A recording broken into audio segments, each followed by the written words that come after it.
Hey, good morning, folks. On my way to work.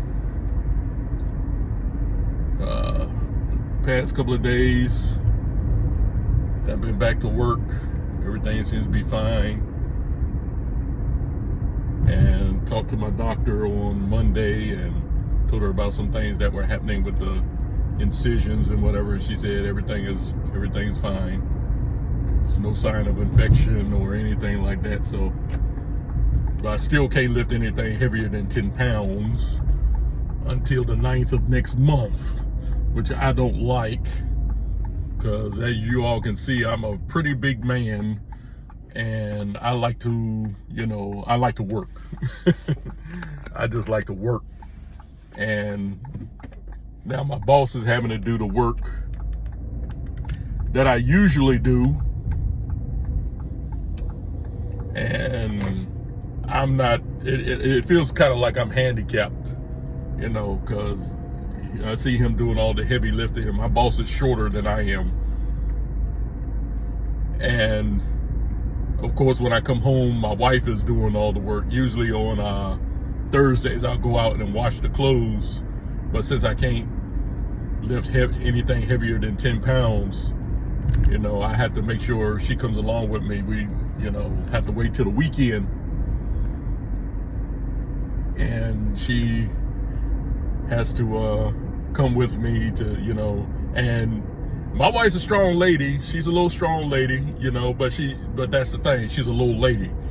And I really don't like her doing all that lifting, but she said, honey, I'm not going to let you, she, like I always say, I have the best wife in the world, but a lot of things that she's being, I don't like to say forced to do, being led to do or whatever.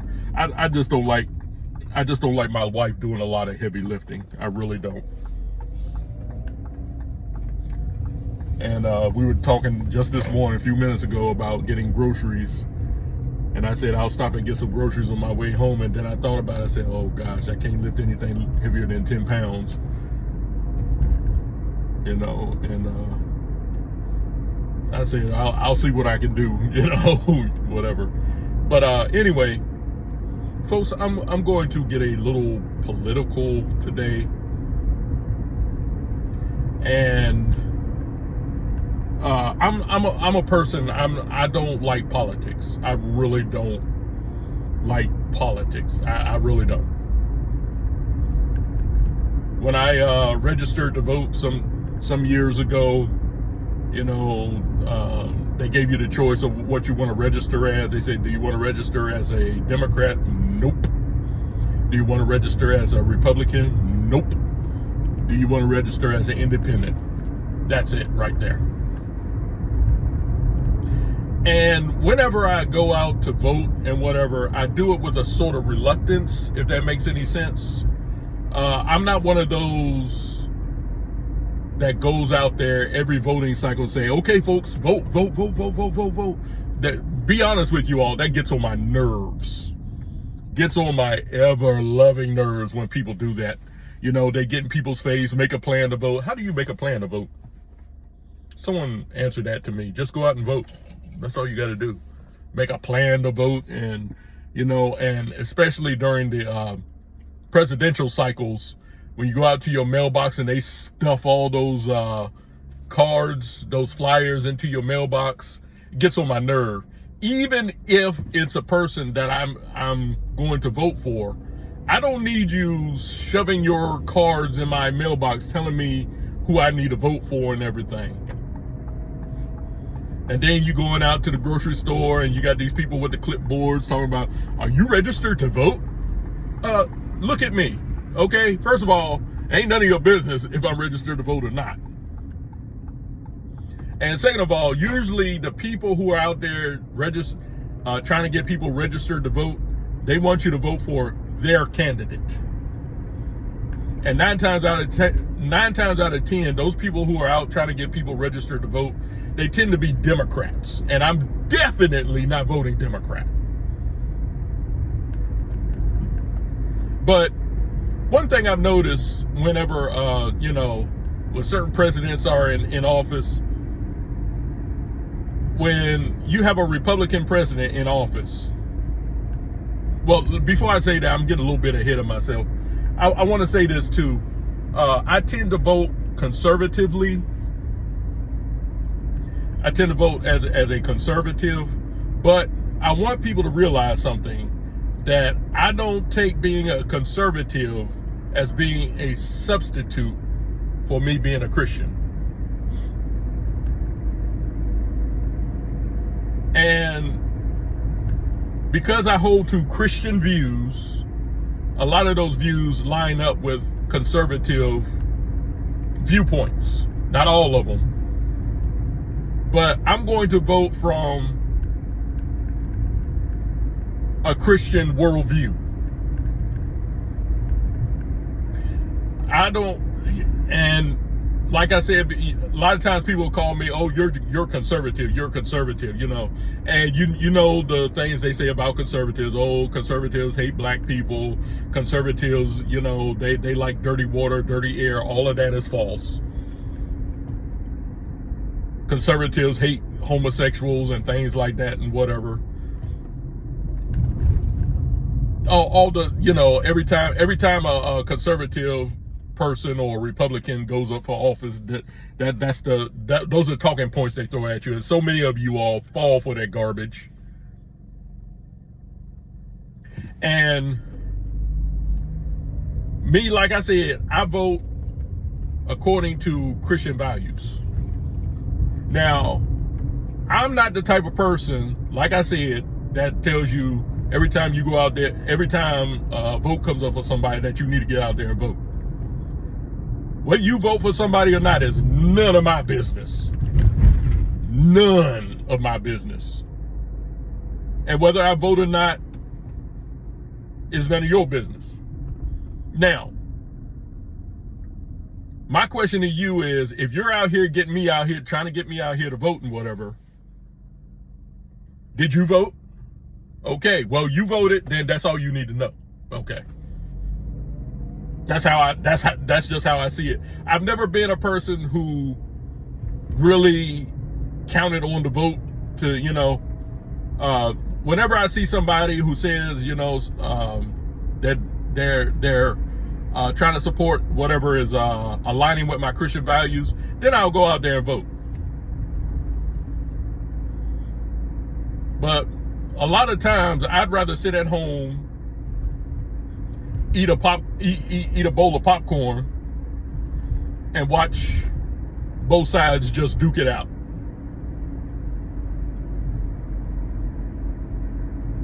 But one thing I've noticed is whenever a Republican is in office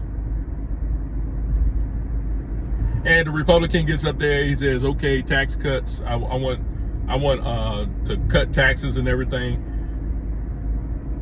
The people in the media, they always jump on that. They say, oh, he just wants to give tax cuts to the rich. Now, the Republican candidate didn't get up there and say, I just want tax breaks for the rich. He says, I want tax cuts across the board. And I noticed this when Reagan was in office. I noticed this when Bush was in office. And I noticed this now that Trump is in office. Whenever a Republican or conservative candidate says he wants to initiate tax cuts, the first thing they jump on, tax cuts for the rich. And people get out there, and I'm hearing people now saying that, oh, Donald Trump just wants those tax cuts for his rich friends. And people in the media are the ones pushing this. But this and I don't mean to be insulting with this, but this shows you the stupidity in a lot of people who vote Democrat. These people pitching to you that certain candidate just wants tax cuts for the rich. But those certain people that are pitching that, they're rich themselves. They're rich themselves. I listen to the likes of people like Al Sharpton and Jesse Jackson and all these other people talking about, oh, Trump just wants tax cuts for the rich. He just wants it. And then a bunch of you all who follow these rascals, y'all fall in line. They just want tax cuts for the rich. And you don't realize the people that are rallying you to grab your pitchfork and your torches, you don't realize that these people are rich themselves.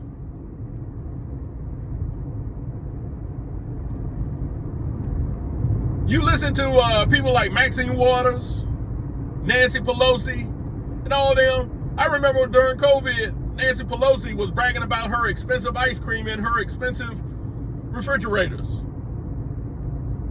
Just bragging about it. Maxine Waters doesn't even live in the district that she supposedly represents.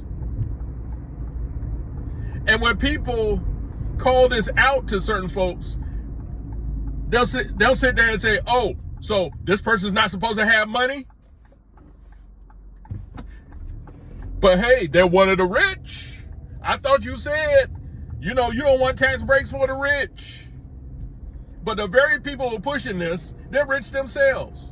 And see, this is how I know that a lot of these people have a communist Marxist mindset.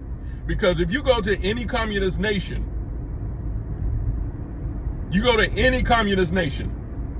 the people live in squalor. They live like peasants. But the leadership, they live like fat cats. And this is why I tell people when you all vote for these people who are always complaining about tax breaks for the rich and all that, this and everything, you're stupid. First of all, you need to understand what communism is. And a lot of people think communism is a good thing. Communism is central government. It's a centralized government. Communism means the government controls every aspect of your life. They control how much money you make. They control where you live. They even control what career that you'll take up when you grow up, when you become an adult. That's what communism is. And people like, capitalism is bad. Capitalism is bad. Now, I'll say this. Capitalism is not God's money system, so to speak, because a lot of people can come in there and they can use capitalism to cheat and, and stuff like that. But there are laws for that. But what would you rather have? Would you rather be rewarded for the hard work that you go out and you muster up and everything?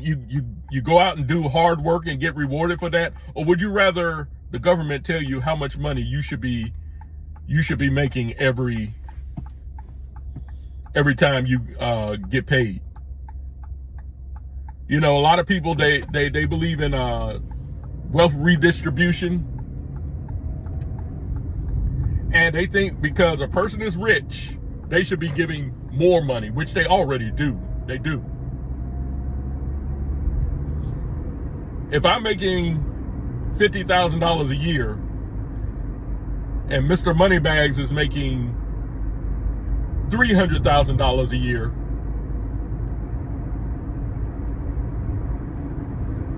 and we had to pay, and I'm just, putting a number out there, and we had to pay 10% in taxes, either one. The rich person's still going to pay more. They're paying 10%, but they're still paying more. People seem not to understand that either.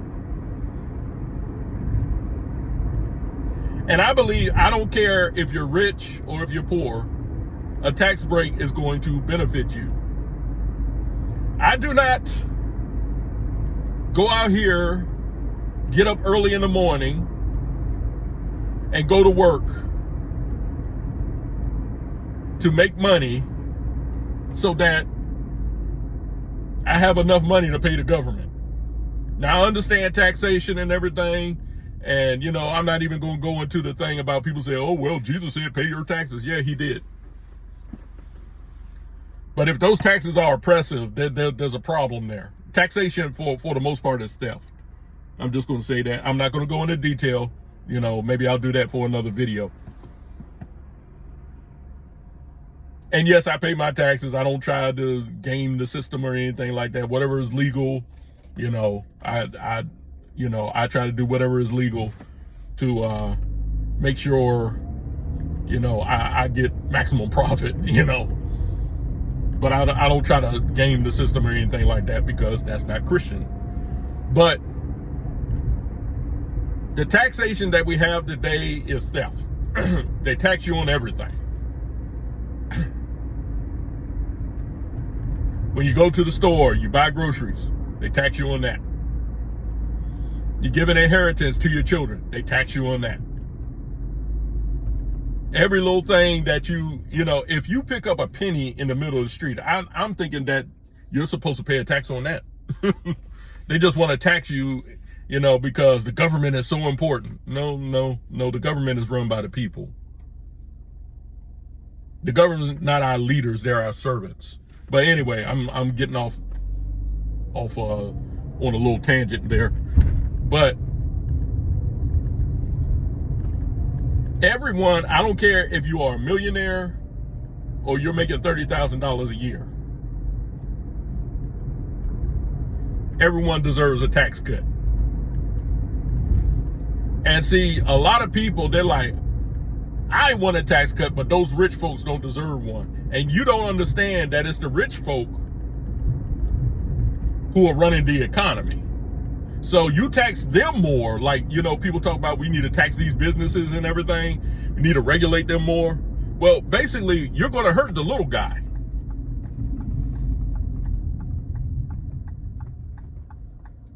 I used to be one of those that believed, this was like some 30-something years ago. I used to be one of those guys who believed that we should raise the minimum wage. And I remember telling this to this guy. He was giving me a ride from the job, and I said, they need to raise the minimum wage. He said, nah, I don't believe that the minimum wage needs to be raised.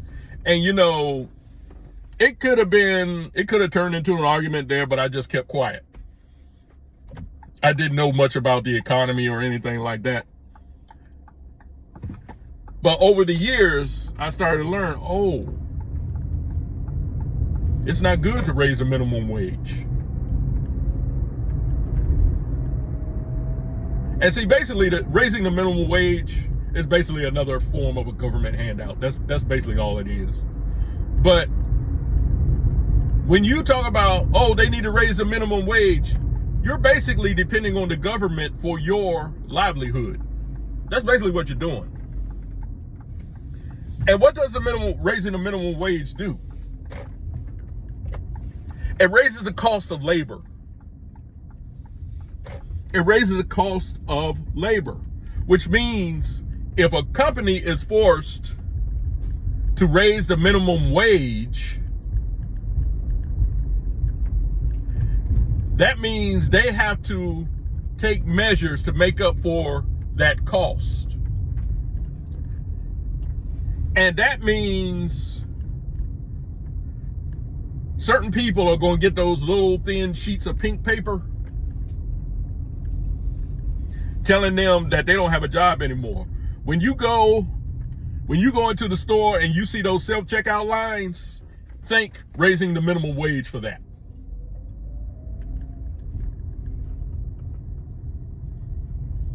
Because when you raise the minimum wage, when you raise the minimum wage, you take away a company's ability to pay its workers a fair wage.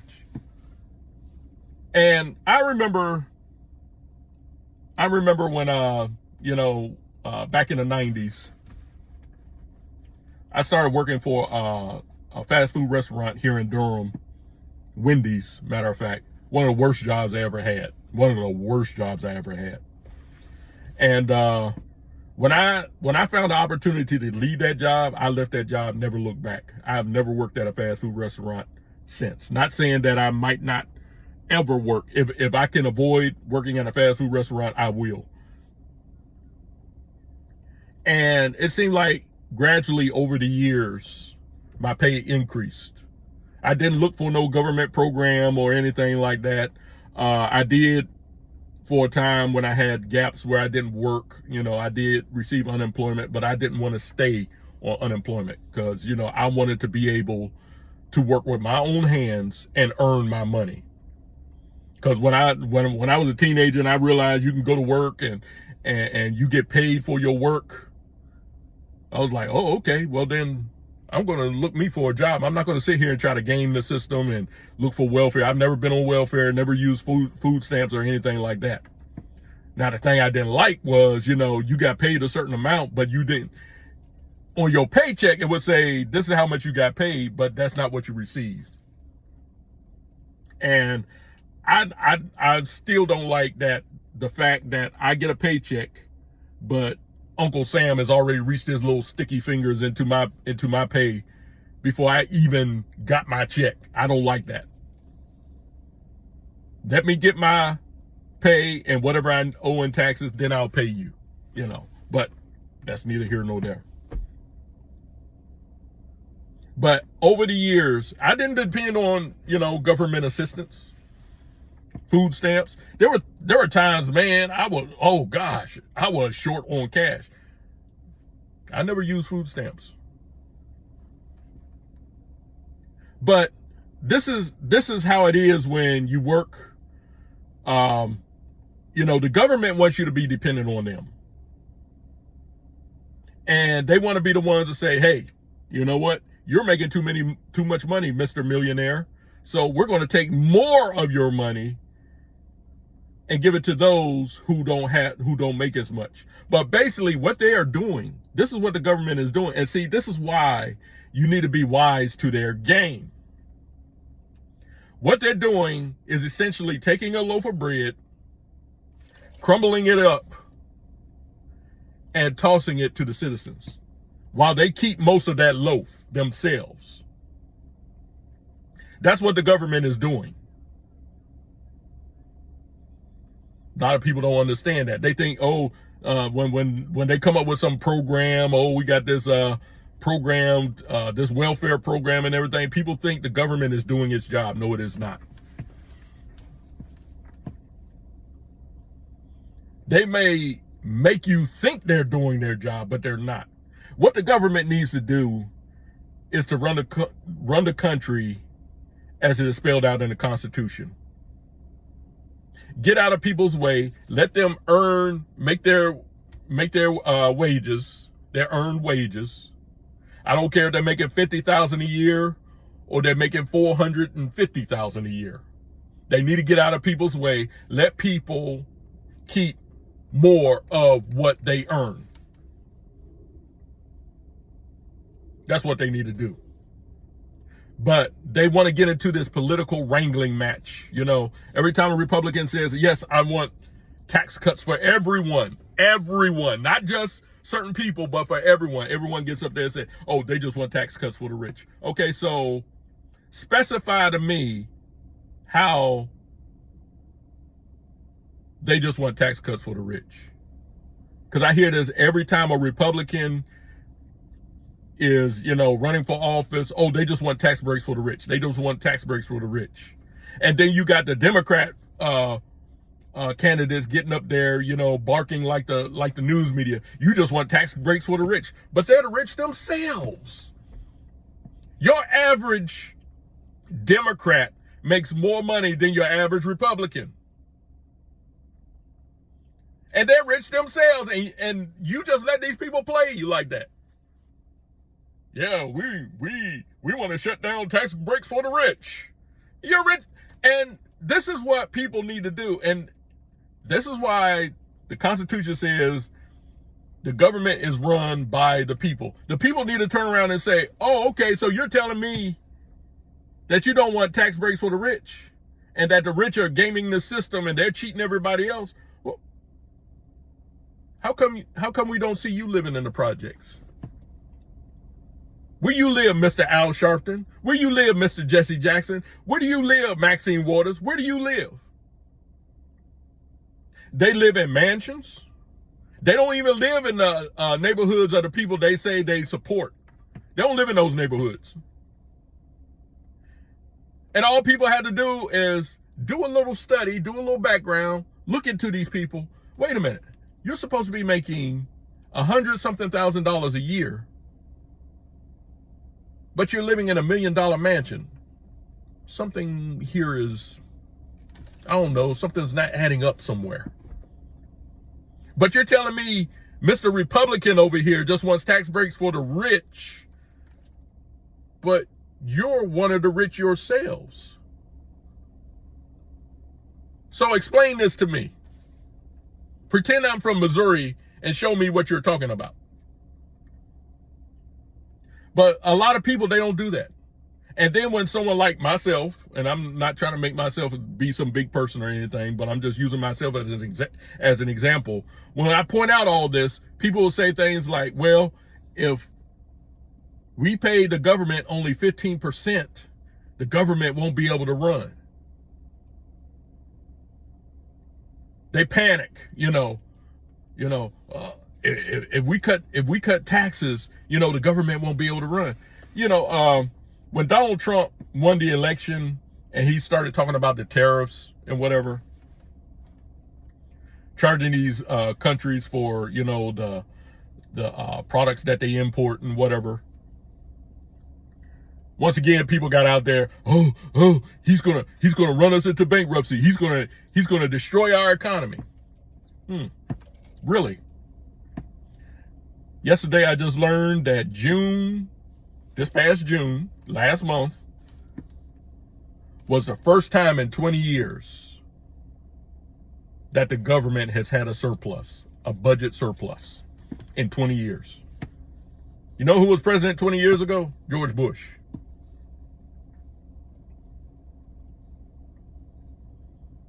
But, oh no, everybody doesn't want to see that because it's Trump, And the hatred for Trump is just overboard. Everything he does. When you say, I don't want to vote for this candidate because they support abortion, they support homosexual rights. Well, I wouldn't vote for a man who's a rapist and he's been married 3 times and everything. They totally missed the point. Totally missed the point. First of all, it's slander to say that Donald Trump is a rapist if he has never been convicted of rape. And it hasn't been proven, But people just want to run with that because they hate Donald Trump. And I'm not here to cape for Donald Trump or anything like that.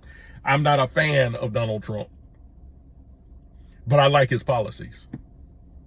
You don't have to like a person to like their policies. And I have no hate for Donald Trump. He's just, he's just a dude to me. But I like his policies.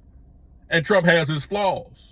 But everyone acts like Trump has all the flaws, but their favorite Democrat candidate has no flaws at all. Nothing at all. When Joe Biden was in office, people kept talking about this man, something's not firing right. He's got one too many fruit bats in his belfry. And people like, oh no, he's sharp. And then last year when he entered into a debate with Donald Trump, people were like, oh my gosh, what happened to Joe Biden? And I'm sitting here like, folk been telling you for 4 years, the man everything ain't up there. They've been telling you for 4 years, and now all of a sudden you're like, oh my gosh. But I think that was a ploy just to try to get Kamala Harris in the office. But anyway, I'm just going off, I'm just going off on a tangent right now. But like I said, I'm not in this political debate to push for so-called conservative values. I vote according to my Christian worldview.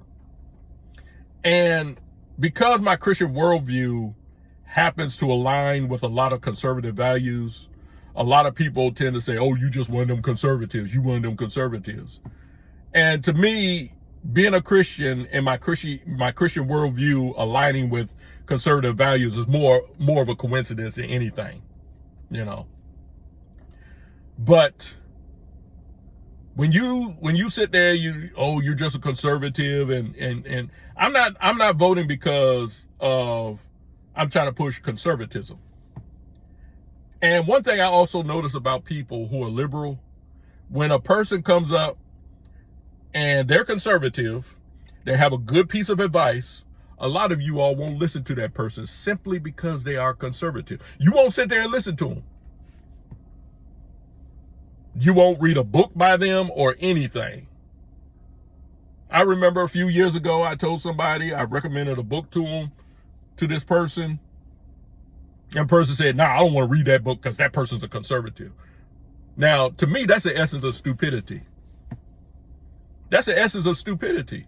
Because you think because this person is a conservative, you already got your mind made up about what type of person this is. Oh, they hate black people. They support white cisgendered males. They don't support the LGBTQ plus.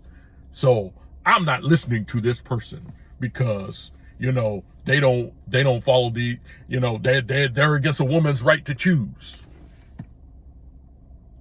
So I'm not going to listen. But you will abandon a good piece of information from someone simply because they're conservative.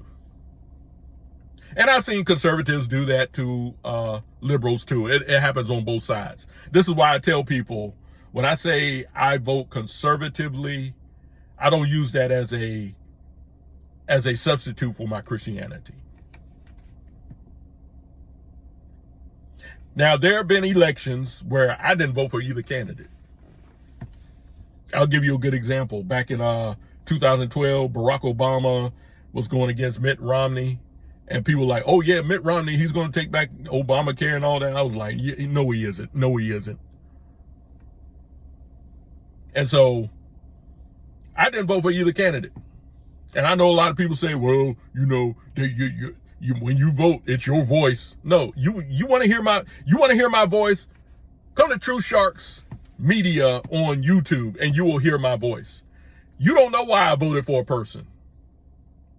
My vote is not my voice. And that's another thing I'm sick of. Your vote is your voice. No, it is not. So you mean the only time I can speak up is every election cycle? If you want to hear my voice, come and talk to me one-on-one. Come give me an interview. And I'll tell you what I think and how I think. But my vote is not telling you jack squat diddly.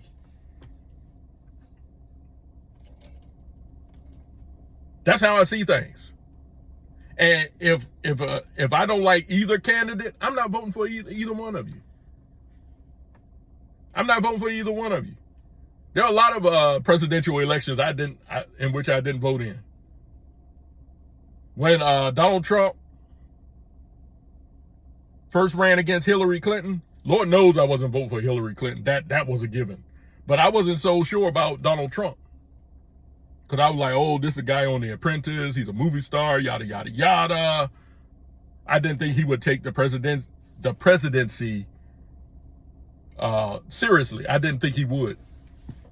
And I was like, I'm not sure about that dude. My wife was telling me, honey, you vote for Donald Trump. Donald Trump's he's going to be the bee's knees, and everything. And I was like, nah, I'm not voting for him. But then when he got into office and I saw things he was doing, I was like, oh, wow. He's at least attempting to keep his promises.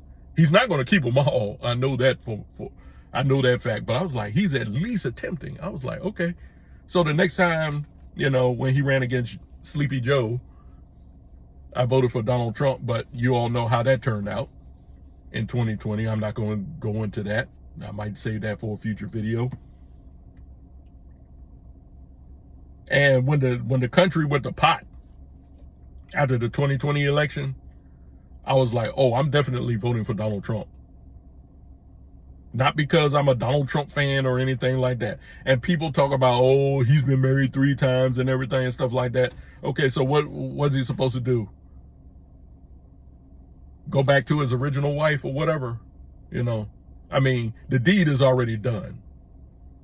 But, people say, well, you shouldn't be voting for him because he's a rapist and, he doesn't like immigrants and all that, y'all, all that nonsense.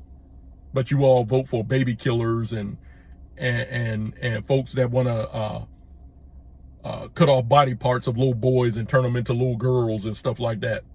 You all support people who want little boys to go into girls' bathrooms. You all support folks who support men running in women's sports and everything like that. But, you know, someone throws around a rumor about somebody that hasn't been proven. Oh, you're not voting for them because, oh, he's a rapist. And it's never been proven that Donald Trump is a rapist. Never. Never proven. And a lot of the allegations that, you know, they built up these cases on him and whatever, you know, they say he's a convicted felon. He's a convicted felon. He shouldn't be running for president because he's a convicted felon. Okay, I tell you what. I want you all to look up a dude named Eugene V. Debs from 1932. From 1932. See, this is why our present government wants you to be ignorant. But look up Eugene V. Debs, 1932. He was a convicted felon too. And he ran for president. But just look him up. But anyway, this is why I don't like politics. Because politics says, choose a side. And whatever side you choose, no matter what the other side says, whether it be the truth or whatever, just totally ignore it. Because you're not on that side. We have our truth. They have their truth. And one thing, and let me tell you all, I don't know if I ever gave you all this scenario about what the truth is. The truth, nobody has a monopoly on the truth. Nobody has a monopoly on the truth. There's no such thing as a truth. There's no such thing as your truth or my truth. The truth is the truth. The truth can stand on its own. The truth is it doesn't need any defense because it's going to stand on its own. The truth is harder than a diamond. You can't sand it down. You can't break all pieces of it and say, hey, here, have some truth. Here. You can't melt it down or anything. Once everything is chipped off of it, guess what stands? Is the truth. So, you know, there's no such thing as, oh, they got their truth, but we got our truth. What about the truth? Sometimes I give this scenario and, whoa, what is that down there? Oh, never mind. I saw something caught my eye, but I give people this scenario sometimes. Let's say people take an armadillo. They put in a bunch of, and you know, let's say they put this armadillo in the middle of a crowd of people. And some people will say, that's a turtle. And maybe the majority of the people say, yeah, that's a turtle because it's got the shell, got the little tail, you know, so it's a turtle. But then someone speaks up and says, no, that is not a turtle. That is an armadillo. And I've actually been in scenarios like this before. You'll be amazed at how stupid people really are and how people don't want to do their research and everything. But you say, no, that's not a turtle. That's an armadillo. It has hairs. It's warm-blooded. It's a mammal. No, that's a turtle. You see the shell on it? It's a turtle. No, it's an armadillo. Well, you read too many books. That is a turtle. And a majority of the people might say that's a turtle, but you know good and well, you yourself know that that is an armadillo. Now, are you going to give in to the crowd because a majority of the crowd says that's a turtle? Or are you going to stick to your guns and say, bump the majority isn't always right. That's an armadillo. There's no such thing as my truth or your truth. I actually had someone tell me, when I was telling them about the Bible, and they say, well, that's your interpretation. No, it ain't my interpretation. This is what the Bible says. But anyway, but there's no such thing as your truth, my truth, or anything. There's the truth and there is the lie. Truth can stand on its own. Truth really doesn't need to be defended. It really doesn't need to be defended. It really doesn't, But as a Christian, I am called to defend the truth. To involve myself in apologetics and whatever to explain what the truth is. But really, the truth doesn't need to be defended. It really doesn't. And, you might disagree with me on some things. And if you disagree with me, do it in an agreeable fashion. Don't do this little drive-by comments and everything. Oh, you're stupid. You don't know what you're talking about. I've had people tell me, when I talk about God and whatever, there is no God. Oh, okay. So I'm just going to say, oh, there is no God. Okay. All right. Prove to me there is no God. That's me. Like I said, pretend I'm from Missouri. Show me. And if you can show me there's no God, then I will stop following God. But getting back to the politics and everything, I do this a lot, and sometimes I think the going off on a tangent, it can be beneficial because maybe there's a piece of meat in there that you can grab a hold of, throw it on the grill, baste it in barbecue sauce and eat for yourself, so to speak. But, I try to stay on point, but sometimes going off on a tangent might be good. But politics is not something that I strive to, what's the word I'm looking for, that I'm striving to defend or anything like that. I am called to be a Christian, and I'm going to view everything through the lens of Christianity. Now, I know a lot of people out there think Christianity is just a bunch of people going around trying to force their opinion on anybody. If a person is calling themselves a Christian, they're trying to force their opinion on you, that person's not a Christian. Because I'm the type of person, if you don't want to hear me out, I'm like, okay, you go ahead and believe what you want to believe. I'm not going to beat you over the head with it. But anyway, hopefully you get something out of what I just talked about. And I'm just going to say this too. Sometimes I think I'm a little bit hard on myself. I tend to be a little hard on myself. One of my flaws is, the self. I used to be involved in a lot of self-bullying of myself and everything. And sometimes I'm a little bit too hard on myself about things. And sometimes I think when I try to make a point that it's not getting across. But, like I said, I am open to anyone's criticism. Just as long as you do it in a decent manner. Be an adult when you offer your criticism. Don't throw the little pot shots and everything. Just say, Vincent, I disagree with you on this. And then we can discuss it like adults. But anyway, I hope you get something out of what I was just discussing. And those of you all who call yourselves Christians, view the world through a Christian lens, not through the lens the world wants you to see. Because the world is myopic. They don't see, the world for most part does not see the truth. And when you put on that Christian lens and you start viewing the world through Christianity, everything gets a little bit clearer. No, not a little bit clearer, a lot clearer. But there are people who say Christianity, yada, and I already said that. But anyway, don't let the world determine what you think or believe. Go into the Word of God.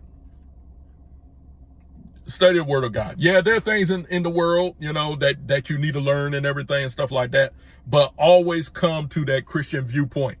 That's your base, the Christian viewpoint. And don't let these people, don't let the media, don't let the government tell you how to think or believe, because there are a lot of us out here who call ourselves Christians and we're still caught up on things going around the world. You got people in the black church talking about, oh, well, you know, when the police pull somebody over, they treat the white people different than they do the black people. You know why you think like that? Because you're getting your viewpoints from an entity that is not friendly to Christianity, the news media, the politics. But just stew on what I talked about. I got a couple of more minutes to get in here, get to work and everything. You all pray for my strength and whatever. And you all stay safe out there. Stay healthy. This is Vincent E. Brown. I'm signing off. Until the next time, I'll see you on the rebound.